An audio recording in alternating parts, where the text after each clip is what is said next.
ഇനി ആരാണ് യോഗി, എന്താണ് യോഗാവസ്ഥ എന്നൊക്കെ പറയുകയാണ്.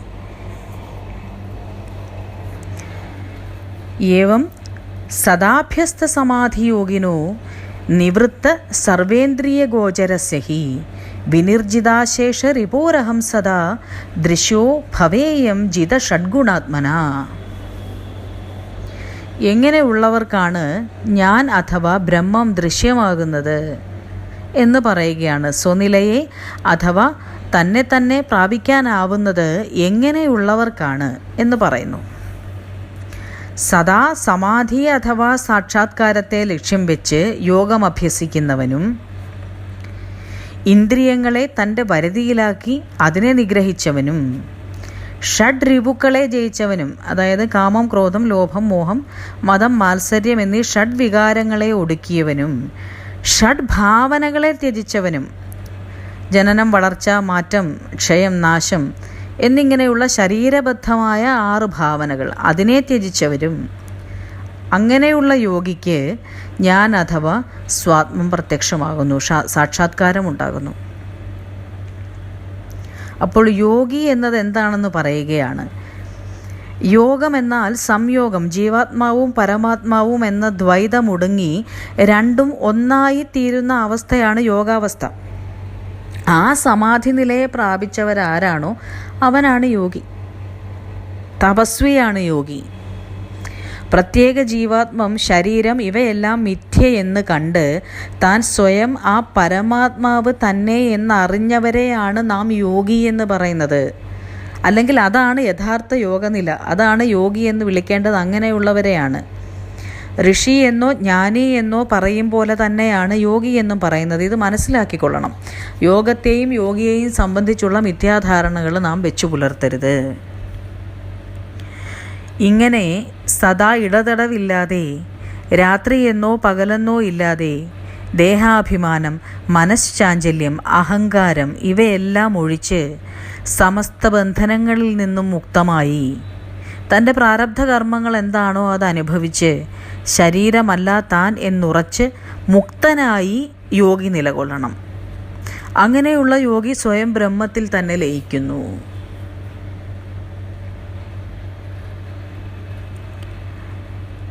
ആദൗ ച മധ്യേ ച തഥൈവ ചാന്തതോ ഭവം വിദിത്വാ ഭയശോക കാരണം. ഈ ലോകം അഥവാ സംസാരം സദാ ഭയത്തിനും ദുഃഖത്തിനും കാരണമായിരിക്കുന്നുവെന്നറിയുക. ആദിമധ്യാന്തം ഈ സംസാരം ഭയദുഃഖമയമാണ്. ശ്രദ്ധിച്ചു നോക്കൂ, നാം സദാ പലതരം ഭയങ്ങൾക്കും ദുഃഖത്തിനും അടിമകളാണ്. ഹിത്വാ സമസ്തം വിധിവാദചോദിതം ഭജേത്സ്വമാത്മാനമഥാഖിലാത്മനം. അതിനാൽ സകല കർമ്മങ്ങളെയും വെടിഞ്ഞ്, അതായത് വൈദികമായാലും ഭൗതികമായാലും ശാസ്ത്രാനുസാരികളായാലും അതിനെയെല്ലാം വെടിഞ്ഞുകൊള്ളണം. ഒരു തരം കർമ്മങ്ങളിലും ഏർപ്പെടാൻ പാടില്ല. താൻ തന്നെയാണ് അഖിലാത്മനം, സകലതിനും ആത്മാവായിരിക്കുന്നത്. സർവചരാചരങ്ങളിലും ഉള്ളത് താൻ തന്നെയാണ് എന്നുറപ്പിച്ച് ആ ആത്മാവിൽ അഥവാ ബ്രഹ്മത്തിൽ തന്നെ ആയിരിക്കുക. ആ ബ്രഹ്മത്തെ മാത്രം ഭജിക്കുക. അതുമാത്രമാണ് നാം ചെയ്യേണ്ടത്. സമുദ്രത്തിലേക്ക് ഒഴുകിയെത്തുന്ന ജലം സ്വയം സമുദ്രമായി തീരുന്നതുപോലെ, പാലിലേക്ക് ഒഴിക്കുന്ന പാൽ വേർതിരിക്കാനാവാത്തതുപോലെ, ആകാശത്തിൽ വിലയിച്ച ആകാശം പോലെ, വായുവിൽ കാറ്റുപോലെ സർവവും തന്നിൽ തന്നെ എന്ന് കാണുന്നവർ സ്വയം ബ്രഹ്മം തന്നെ ആയിരിക്കുന്നു.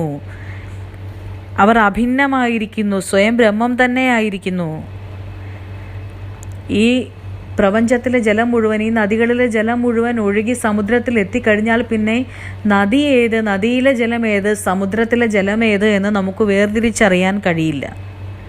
അതുപോലെ തന്നെ ഒരു പാൽപാത്രത്തിലിരിക്കുന്ന പാലിലേക്ക് മറ്റൊരു പാത്രത്തിൽ നിന്നും പാൽ ഒഴിച്ചു ചേർത്താൽ പിന്നീട് പാത്രങ്ങളിലിരുന്ന പാൽ ഏത് എന്ന് നമുക്ക് വേർതിരിച്ചറിയാൻ കഴിയുകയില്ല.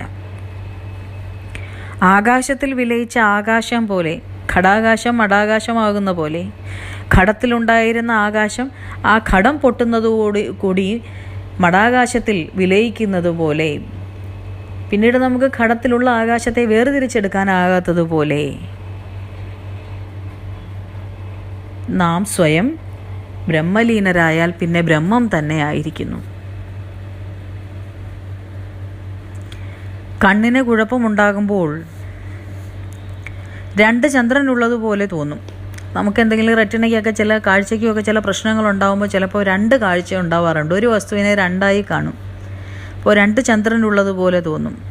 അതുപോലെ ഇരുട്ടിൽ ചില ദിഗ്ഭ്രമങ്ങൾ നമുക്കുണ്ടാകാറുണ്ട്. അതൊക്കെ എത്രത്തോളം ഇല്ലാത്തതാണോ അഥവാ മിഥ്യയാണോ അത്രയും തന്നെ ഈ ലോകമില്ലാത്തതാണ്. ഇത് തന്നെ ശ്രുതികൾ ഘോഷിക്കുന്നു. അങ്ങനെയുള്ള ഈ ലോകം മായ അഥവാ മിഥ്യ എന്ന് യോഗി അഥവാ ജ്ഞാനി ഉറപ്പിച്ചുകൊള്ളണം. യാവന്ന പശ്യേത് അഖിലം മതാത്മകം താവൻ മതാരാധന തത്പരോ ഭവേത്. എപ്പോഴാണോ അഖിലവും ഞാൻ തന്നെ എന്ന അനുഭവം സിദ്ധിക്കുന്നത്, ബ്രഹ്മസാക്ഷാത്കാരം ഉണ്ടാകുന്നത്, അതുവരെ നീ എന്നെ, ബ്രഹ്മത്തെ, രാമനെ അതീവ ഭക്തിയോടെ ആരാധിക്കേണ്ടതാണ്. അതായത് സ്വനിലയെ പ്രാപിക്കും വരെ സാധന തീവ്രമായി തുടരേണ്ടതാണ്.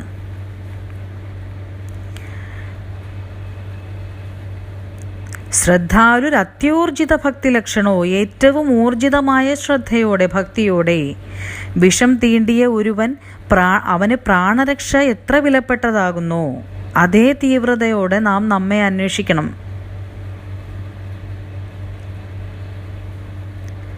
അങ്ങനെയുള്ളവരുടെ ഹൃദയത്തിൽ രാപ്പകലില്ലാതെ ഞാൻ കാണപ്പെടുന്നു, സദാ ഞാൻ ഉണ്ടാകുന്നു. അങ്ങനെയുള്ള തീവ്ര മുമുക്ഷുവിൻ്റെ ഉള്ളിൽ രാമൻ സദാരാമനായിരിക്കുന്നു. രഹസ്യമേത് ശ്രുതിസാര സംഗ്രഹം മായാ വിനിശ്ചിത്യതവോദിതം.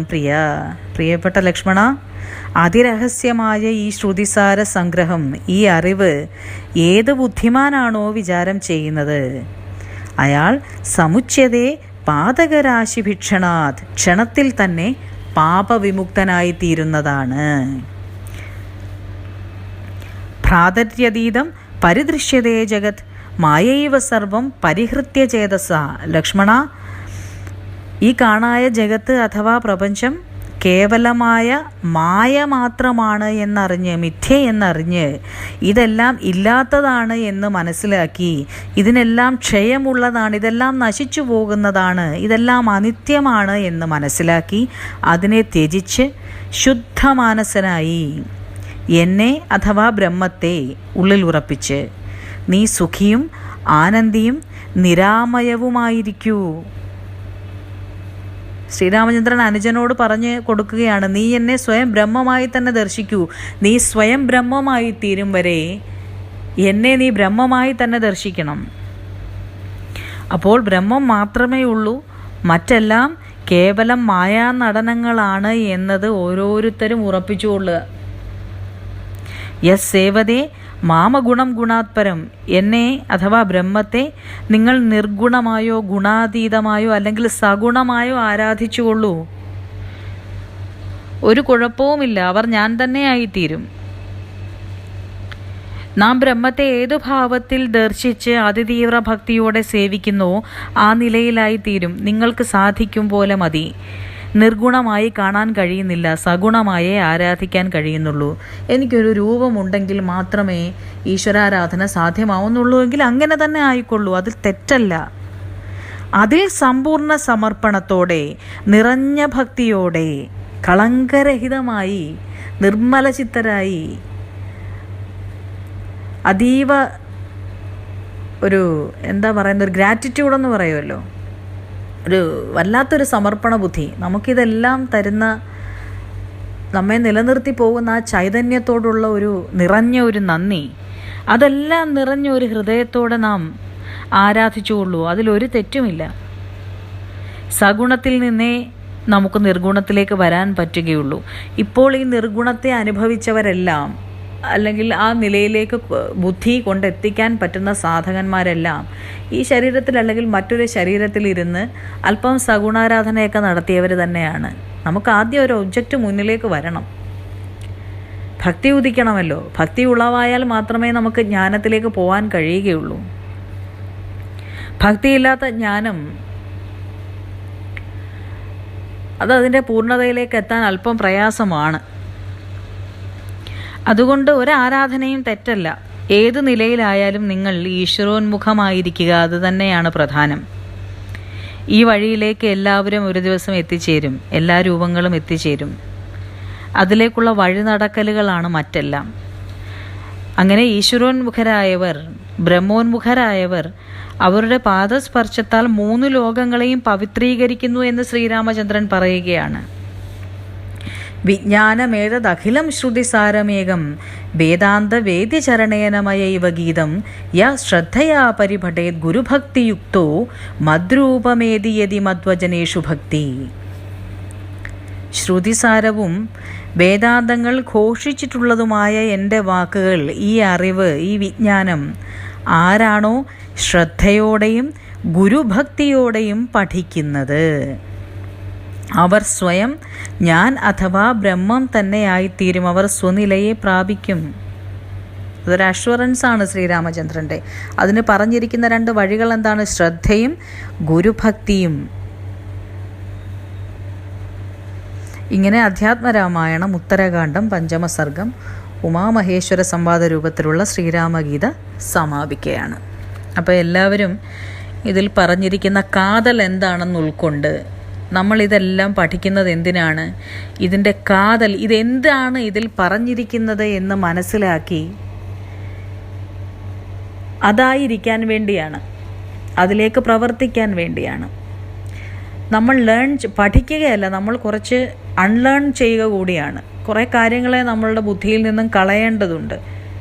എന്നിട്ട് ഇതിനെ നിറയ്ക്കുക, ഈ വസ്തുതയെ ഉറപ്പിക്കുക. അപ്പോൾ ജാനകീകാന്തസ്മരണം. ജയ് ജയ് രാമ രാമ.